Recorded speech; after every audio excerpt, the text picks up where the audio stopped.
Hey, David from Redneck Garage. It is cold here. It's about midnight, and I'm going out to fix a car where they have broken the key off in the door. It's around 10 degrees. Can't imagine why a worn-out key stuck in the door and twisted hard would break off. It's clueless. I have no idea how that could happen. Anyway, so I'm going to look at that.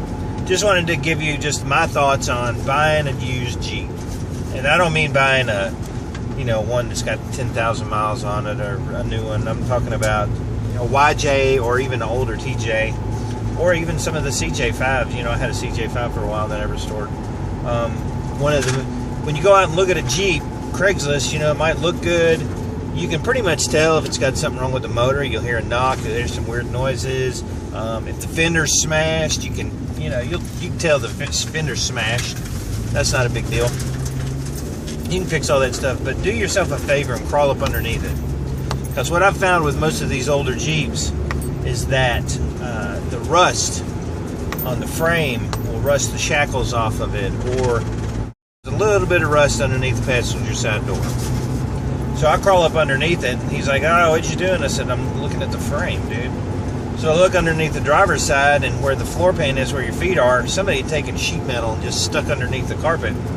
You couldn't see it from inside, but you could see this big, huge, massive hole in the body pan. Then as I'm looking at the frame, you can see some Swiss cheese holes in it.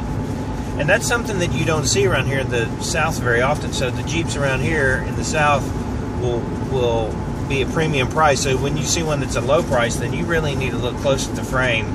The other stuff, that's something that could be worth fixing as long as the frame's not bent. But when you see one that's got Swiss cheese in it, yes, I know you can get repair kits. Yes, I know you can work on them. You can weld new stuff on. But why would you want to do that?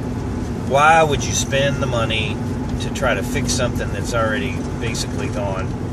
So this guy was asking $1,500 for this Jeep, and he got really offended when I said, "Well, I wouldn't give you that much for it." He's like, "Where are you going to find a Jeep for $1,500? And I was like, "Well, I'm thinking to myself, this one really isn't a Jeep with the amount of work you had to do to it."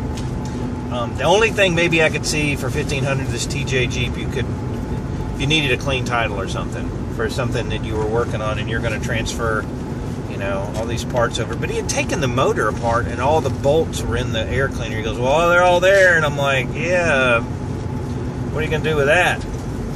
So it had the double whammy. The motor was taken apart, the frame was all rusted up, the body was damaged, the front fender was all smashed up.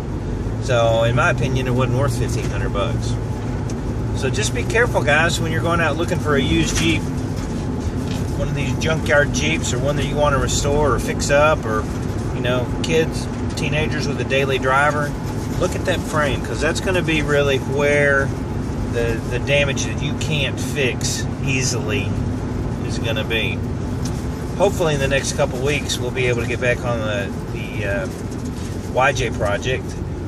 I've got a new windshield frame that came in today. I got new mirrors that came in today, some bodywork stuff. So as long as the weather starts getting a little bit better, we'll be hitting that pretty hard. Hope you had a good New Year's, and we will talk to you later.